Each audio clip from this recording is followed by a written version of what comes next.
Let me give you a little bit more space here. Okay. I feel like FBI agents actually. Feels like interrogation room, right? Like white walls. I know. And if you don't get the answer, All right. So welcome. It's so nice to have you. Thank you so much for reaching out. So we have Beth in the house. Welcome. What I would love to start with before we dive into our main topic, which is our current situation. People are in quarantine. Gyms are closed. They don't know what to do. And we're gonna, talk about the current situation and give a couple of ideas with regards to that, your experiences, what you've learned, etc. But let's start with very briefly your background, so people know a little bit more about you. So you're like a lawyer by day, and by night you're like this super trainer that helps people out. I love that. By day this, by night that. Pretty true. Yeah. A lawyer by day, Yeah. and I am a fitness coach or trainer. By night, Yes. and at weekends, and I've done that since university, so a pretty long time. And for me, it's always been, I needed both areas within my life. I needed my day job for part of my mental stimulation, and then the physical aspect and the learning behind that was really, really important to me as well. And the education behind it has been a big part of my journey ever since then. Wow, that's amazing. So you've taken this, all these years of experience, and it's through this situation actually it's actually been great, because a lot has changed, and I've also met so many different people that I maybe wouldn't have bumped into, and I'm grateful for that. And you saw that we were doing this opportunity, this challenge for people to help them out with their habits around nutrition, and you reached out to us and helped us out, and I want to thank you for that. And what I want to talk about, and this could be an open discussion about different things, is so people are stuck at home. They're stressing out, they're worrying about, they can't go to the gym, they're worrying about losing their gains, they don't know what to do, a lot of people are stressed. So where do you want to start with this situation for you personally? So I've got many questions from my clients, from friends, and I've seen the questions on your fantastic Facebook page. Thank you. And the questions that get asked again and again is, how do I stop myself from eating when I'm bored? How do I stop myself from eating when I'm stressed? How do I know if I'm hungry? How do I deal with cravings? And they're brilliant questions, because sometimes we don't really even know what we're feeling. Is it hunger? Is it craving? Is it stress? Is it boredom? And so I think what's really helpful is to understand maybe some of the science behind it. The easy one is hunger. Like hunger, you get a physiological response from your body when you're hungry. You'll feel that growling in your stomach, and that's a hormone called ghrelin, which your gut produces. And I always remember that, because ghrelin sounds like growling. Yeah. Oh, smart. That's a great way to remember it. Yeah. And so that's an indication you should eat. Yeah. And so if you know that you should eat, the next question is, well, what do you eat? And so ideally you'd eat something that was balanced. You'd eat some good proteins, some healthy balanced fats, a little bit of carbohydrates.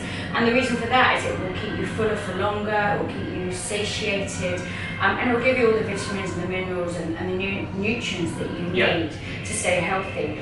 And then the next question is, what do you do when you're bored? And I'm guilty of that myself. How many times in the last month have I found myself standing in front of the fridge, staring at it, and not sure why? Yes, right, just open it. Just like, what am I looking for? And the reason is I'm not looking for anything, but I'm bored. Yes. So for me, I've come up with some sort of tips and strategies that have helped me. I have a big glass of water, and then I say, okay, Beth, are you still hungry? I have a very motivational picture of a really fit looking woman on my fridge. Awesome. Which when I look at her, I think, okay, I'm going to shut that fridge door down again. Finding things that occupy your hands or your mouth, call a friend, or anything that will distract you from just thinking about food when you know you're not really hungry.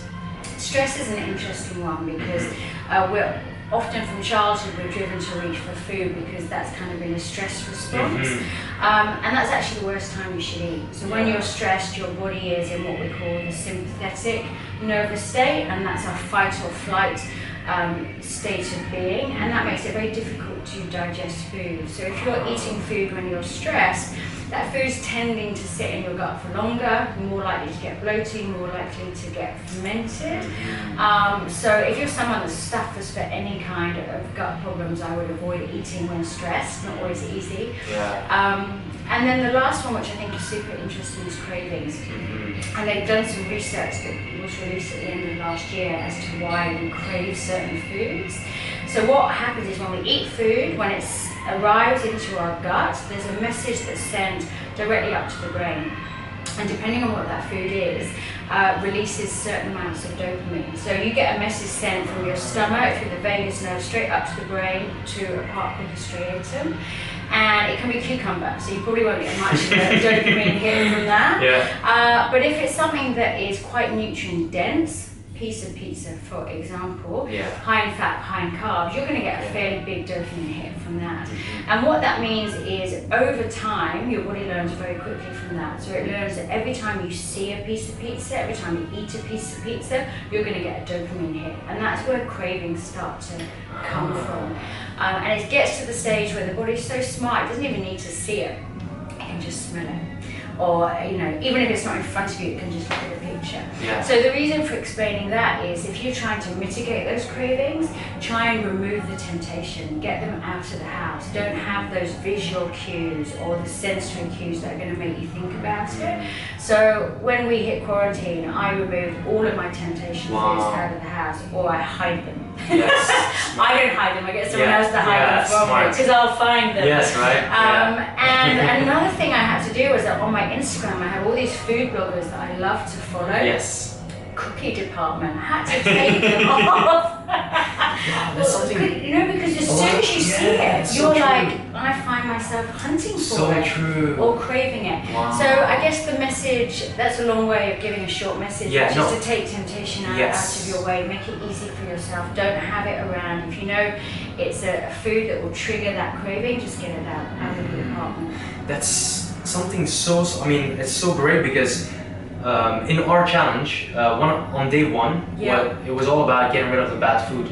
But we forget, we're constantly exposed to our social media, our Instagram feed, and that could, you know, feed into that, you know, helping that craving or stimulating that craving. So it's something that I haven't thought about. That's such a great tip. Make a list, you can add them back again. Later. It's so great. So I think these are the main themes that I wanted to discuss with you regarding this quarantine situation, right? So we see a lot of people are bored. They have a lot of time on their hands. They're used to, you know, using food as a way to, you know, pass time, etc. I think you gave some great advice for that. I think the main conclusion, if I may summarize what you just said with all this beautiful knowledge, is that you're saying take a step back and somehow understand the scientific principles behind what's happening, so you can almost, this is my interpretation of course, maybe correct me if I'm wrong, but almost take away the emotion from it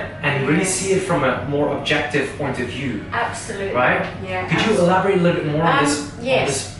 Something that's helped me is being more mindful when I eat. So that allows you to step back objectively, identify if you're hungry or if you're eating because you're bored or you're stressed or whatever. But when you actually sit down and eat, be mindful about it, enjoy it, taste it, think about how it feels in your mouth. Ask yourself, am I full? You know, stop before you're stuffed. You know, 80% full is a good guideline. Eat when you're in a relaxed state. That helps with absorption. There's this great rule, the 5, the 10, 15, 20 rule. Take 5 deep belly breaths before you eat. That instantly lowers your heart rate and your blood pressure. Puts you into the parasympathetic state, better able to digest. 10 seconds between mouthfuls. 15 minutes for your overall meal. You can spend longer by all means, but don't fast, which you've all done. And then a 20-minute walk after you've eaten. And that has also been shown to help the digestive system kind of assimilate, absorb and digest the food. That's so good. So we have a Q&A that we're gonna dive into. Let's go straight to that. So we've we've given you guys the opportunity to ask questions on our Facebook, on Instagram, and so we've compiled a couple of the questions that we've noticed are very similar to what we're noticing with our clients, etc. So one of the first ones, okay, so a very common one, asked by Habiba Bahader from Egypt. Thank you for asking the question, Habiba. So how can I reduce bloating and belly fat? So it seems like she's having certain foods and she's noticing certain kinds of bloatings. Of course, I think you want to give like a little disclaimer before answering this question, how it could be maybe personal, etc. But is there a general rule of thumb? Everybody reacts to foods differently. We have our own sort of gut microbiome, and as we were talking earlier, that could be a whole session on its own. And I'm really happy to answer any questions about that, separately if people have questions. But just general rules: if you eat a food and you sense an instant bloating, that's a sign that your body doesn't like it.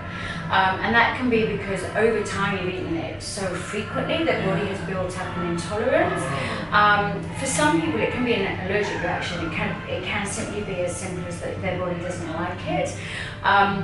Certain foods are renowned for reacting with the gut. A really good example of that is gluten.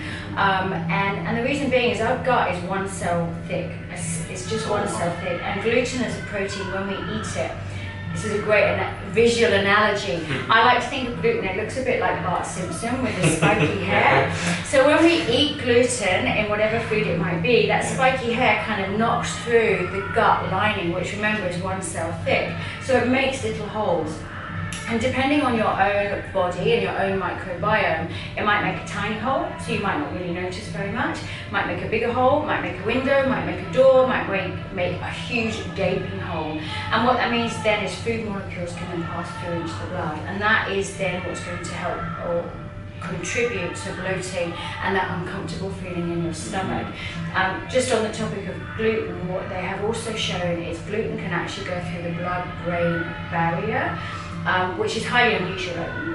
Most foods cannot pass through, but gluten can, and that's why some people get foggy thinking and can't think clearly as a reaction to gluten. Not everyone has that. But Habiba, in answer to your question, what I would recommend is trying to identify what foods trigger you. And eat a food and think, has this had a reaction? And if it has, cut it out of your diet either for a while or entirely. Because it just might not agree with you. And then you can try to reintroduce it at a later stage. The other thing I would look at is just general gut health. So it might be that your gut could do with some repair work. And if you need help with that, please reach out to me and I can give some guidance. And then you also mentioned about belly fat. And I think, firstly, there's nothing wrong with a little bit. We don't all have hands like this. And I guess what I wanted to say is partly it can be genetic. So, you might have a natural predisposition to storing some belly fat there. You also, for some people, have to be unbelievably lean to have a 2-pack, 4-pack, 6-pack, 8-pack. I love how you consider it 2-pack as well. I'll take any pack. And so don't sort of obsess about it, but if you find that is just a stubborn area that's not shifting, there could be reasons such as hormonal reasons. So cortisol, which is our stress hormone, there's lots of studies that show a correlation between high cortisol and a distribution of fat around the belly area. So if you find that you're generally very slim everywhere else and you're storing it around your belly, that might be something that you can look at. So that would involve you trying to manage your stress a little bit better. Sleep can have an impact as well with your cortisol and belly fat storage. But yeah, I think maybe the takeaway message is there's a number of areas you can look at, and a little bit of belly fat isn't too bad. Yes, I agree, 100%. So that's a great, I love how you generalized this question and made it applicable and at the same time individualized. So please, all these questions, of course, just so you guys understand, are very individualized based questions sometimes, and so it's hard to give the exact answer for you. So if you want more information with that, please reach out to Beth. She'll happily help you out with that. But we definitely want to give as much education as we can from general, using general science and principles. So our next question is from Anne Hay, I hope. if that's correct. So how do you cope with the desire for snacks like chocolate, especially when you're having a bad day? So we briefly, you know, discussed it in our previous. And I just want to say you are not alone. Yeah, absolutely. Yeah, I So think true. we briefly touched on the science behind craving, so Yeah. maybe that might help a little bit in understanding. And then it sort of gives you some strategies to sort of just don't have it around. And then I suppose the point that I wanted to maybe finish on is that a little bit of what is, you know, a little bit of a treat is not a bad thing. And so rather than demonizing food, which I don't think is healthy, if you crave chocolate, why not plan it into your diary? Why not say, you know what, today I'm going to have that bar of chocolate, I'm going to jolly well enjoy it, and then I'm going to forget about it. Yes. You know, have a few less calories that day, do an extra online workout with Sad, and then enjoy it, have it, appreciate it, and then forget about it. Because guilt is a really destructive emotion, and we all deserve and should enjoy different types of food. Absolutely agree. I think with that as well, I personally love chocolate, but what I've somehow taught myself or really enjoy way more is I try to take a look at things on a, let's say, bad, to use it in a lack of better words, bad, better, best, or so like worst, better, best scale. Yeah. So of course, like, let's say 85% dark chocolate would be a little bit better than, you know, white chocolate or Kit Kat or whatever. So I try to do it like that. M&M's, right? So, and that's, for me, satisfies my craving for chocolate way more. That's great advice, actually. And just on the topic of chocolate, because I am, for the record, a chocoholic. I'm not a chocoholic, I love chocolate.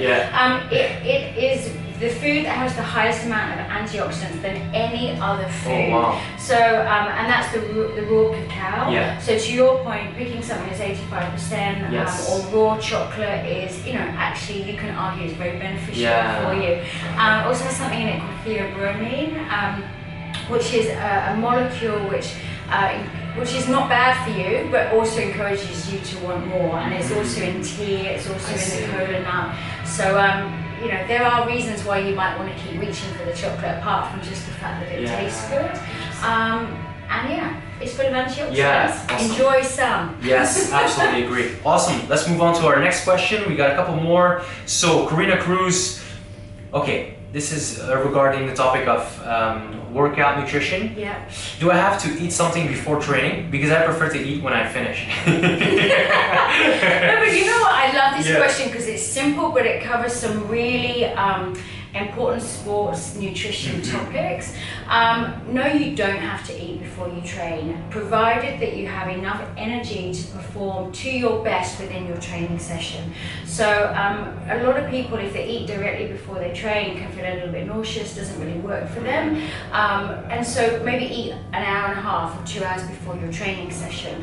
If you don't want to eat at all before your training session, I would say that's absolutely fine, but provided you have enough energy to go in there and give it your all. Because remember, you've got 45 minutes, an hour to get the most from that workout, so you want to give it your absolute best. So definitely listen to your body. It's completely personal. You know, I can eat directly before I train and then train. Not everyone can.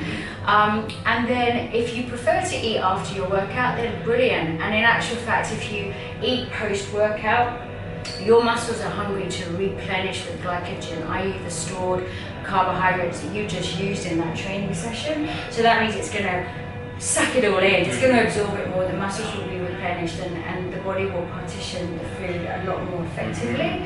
And it's important to refuel afterwards, and then include within that some carbohydrates and protein, which are your building blocks for building muscle. Awesome, excellent answer. So moving on to Joel T. All right, so I think it's Joel, was it, right? I think yeah, so. Joel, exactly. Joel, hi. Yeah. So, okay, this is a good question. So let me try to summarize it, but at the same time try to ask this question. I tend to stay fairly lean when eating with intuition. However, when I try to add bulk, it seems fairly concentrated around the gut. This is whilst maintaining regular and consistent training with progressive overload. Any advice? Just a side tangent, he's also a vegetarian. I think. Okay. But maybe we could answer. I mean, you could answer it for both. Yeah. Okay. Bodies. Super. Yeah. Oh God, what a great question. Right. That's so good. All right. Bulking. Yeah, if you're not familiar with bulking, it's a term which is used when an athlete or an individual, we're all athletes, we all train, is looking to put on muscle mass, i.e. hypertrophy, grow muscle, and the sort of the general, somewhat of a misconception is that you need to eat in a surplus or have a calorie surplus to put on muscle mass. You actually don't, there's science to support that, but it is somewhat more optimal to have a surplus of calories. That being said, you don't need to do what I call a massive dirty bulk, i.e. you don't need to have an extra 1,000 calories a day. Yeah. With my clients, I work between 200 to 300 calories extra on top of their maintenance calories to start with. I see how the body responds, I see how they're reacting, and then gradually over time I might increase that a bit more. Joel, for you, I think my advice to you would be to start slow and steady. Start with 200 to 300 calories, see how your body reacts, then add a little bit more. And if you're finding that it's sort of centralizing around here, it could be a number of things. It could be that you're eating too many calories. It could be that you're eating the wrong foods for you. So make sure that yes, you're hitting your protein requirements, but what I find is the best macro actually for performance and also for helping to build muscle mass on top of your proteins, carbohydrates. Slightly better for performance than fats because it's easily or more quickly metabolized, so it gives you a quicker release of energy, particularly if you're a crossfitter, explosive strength. But if you prefer fats, that will also work. And then the third thing I would mention for you, Joel, is to check your gut health, and we talked about that earlier. So if you're not absorbing, assimilating, digesting food properly, it might tend to sit in your stomach. So I think those are tips that might help. Moving on to being a vegetarian, because I think that might be really useful for a lot of people maybe watching this. Being a vegetarian doesn't mean to say you can't hit your protein requirements. You absolutely can. It just might mean you need to eat a bit more of the foods that you're eating. So to put that into perspective, every protein is made up of amino acids. Think of it as the building blocks, and those building blocks are what we use to build muscle. Some foods are what we call complete protein sources, so they contain the essential amino acids that we need